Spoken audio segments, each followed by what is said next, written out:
sa kadahilanan po na siya po ay may ginawang krimen dito sa budget ng 2025. Malaking halaga po yung ipinasok nila na hindi po inaprubahan ng Kongreso. Hindi po ito ang napagkasunduan sa Bicameral Committee at nagulat na lang kami lahat nung makita namin kung bakit yung pong in-email sa amin na BICAM report, may mga blanco po rito. Ngunit, nung pinirmahan ng presidente, kumpleto na. At nung tinignan namin kung magkano yung ipinasok nila na halaga, ito po ay nagkatotal ng 241 billion. Ngayon po, ewan ko kung matatawag natin na typographical error yan o grammatical error. Napakalaki po ng halaga, 241 billion. Wala pong ganung halaga ang inaprubahan ng BICAM at hindi po rin yun ang inaprubahan sa plenaryo. Bakit po nagkaroon ng ganung halaga doon sa General Appropriations Act, GAA? Kanya po, ako bilang isang nakaupong congressman, kinakailangan ding ipakita ko sa taong bayan na kung merong mali, siguro kailangan din natin panagutin kung sino yung may gawa ng krimen. At dito, dahil po ilang araw na kaming nag-request ng kopya ng enrolled bill, hanggang ngayon po tinatago nila sa amin yan. Hindi po nire-release ang enrolled bill ng House of Representatives. Ako nagpapasalamat sa lahat na kayo po ay nandito ngayon at upang malaman po, tulungan nyo kami para malaman ng sambayanan kung ano pong mga kalukuhan ang ginagawa dyan sa Kongreso. Okay. Baka may viewers ka, Atty. Raul? Viewers. Well, tama po yung sinabi ni former Speaker Bebot Alvarez. Kasi maliwanag naman na dapat yung Bicameral Conference Committee report i-approve yan ng House at i-approve din yan ng Senate. Maraming blanco doon sa lumabas na mga dokumento. So, may narinig ako na statement, hindi ako nagkakamali, ay galing kay Congresswoman Kim. Ang nagsabi na yung technical working group ang gumawa na ng tinatawag nilang insertion based on kung ano raw yung napag-usapan doon sa bicameral conference. Ang tanong, meron bang records of proceedings doon sa BICAM? Wala Well, meron bang journal of proceedings?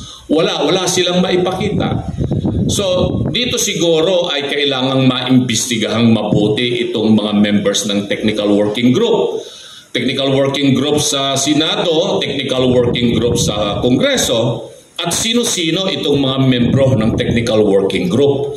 At mag-execute sila ng kanilang affidavit kung talagang bang meron silang ginawang insertion dito o ano pa man para ma-fill in the blanks yung enrolled bill bago ipinadala sa Malacanang.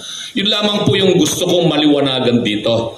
Dahil ay statement nang galing yan sa balita na napakinggan ko at nabasa ko na statement allegedly ni Congresswoman Kim po na yung technical working group ay pinunuan itong mga blanco na nandito sa mga dokumentong lumabas na mga BICAM report. Na may pirma naman yung mga members ng BICAM committee sa House at saka sa Senate.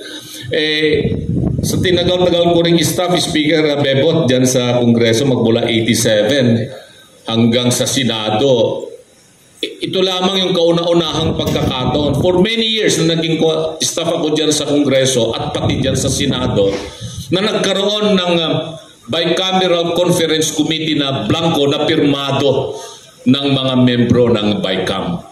At kung ito rin ay sinabit nila doon sa plenary session para i-approvean nila, asan nga yung enrolled bill? Sabi nga ni Speaker Bebot, wala pa hanggang ngayon. Sa akin, yun ang aking pinagdududa na bakit nagkaroon ng ganon na mga insertions. Yun lamang po. Attorney Bertie, bago natin umpisa ng Q&A, okay na? Boss, sino muna nagtatanong? Carlo Mateo, ng DCWD. Secretary, magandang umaga. Carlo Mateo po sa DCWD.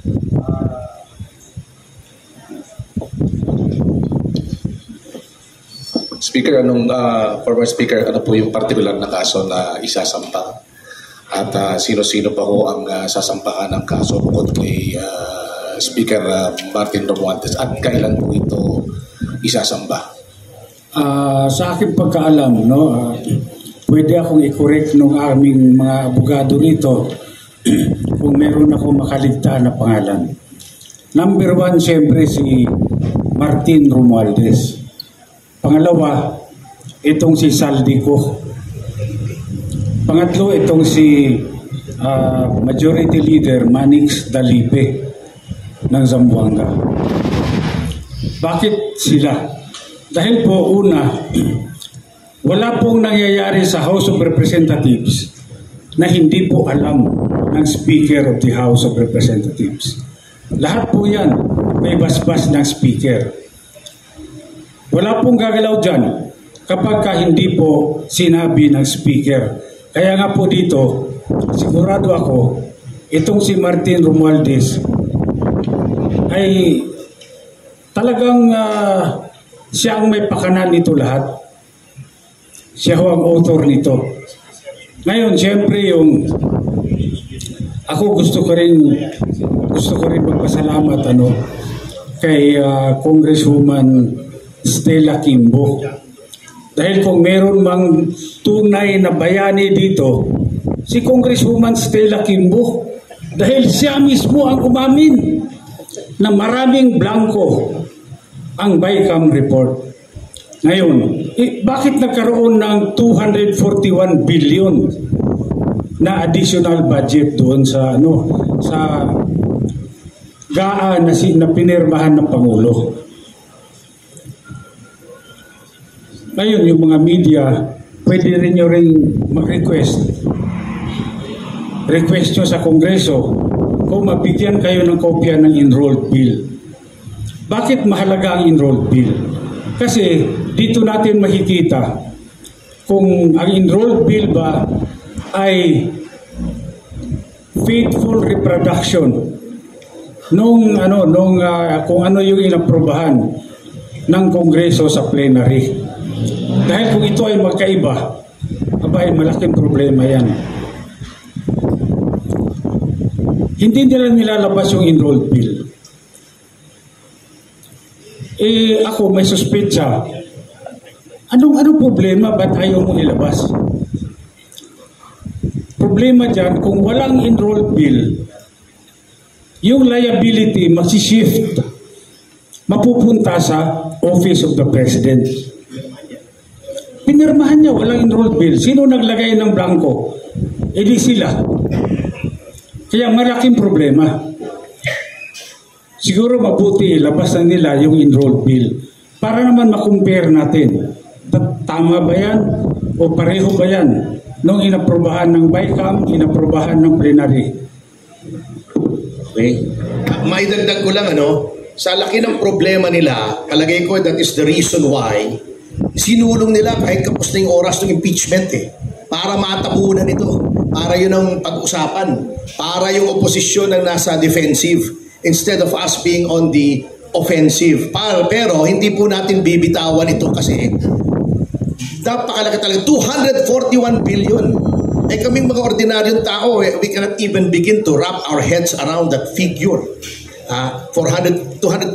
Kaya kami ni Mr. Magpantay, the Citizens Crime Watch, we joined hands with Speaker, with Attorney Raul Lambino, with Attorney Jimmy Bondok para isulong po ito at sa Monday po ay ipafile po namin sa City Prosecutor's Office ng Quezon City itong criminal case na ito because this is falsification of legislative documents which is a crime. Krimen po ito. It is a crime not only under the revised penal code but in view of the amount involved. It is a crime against the Filipino people. Okay?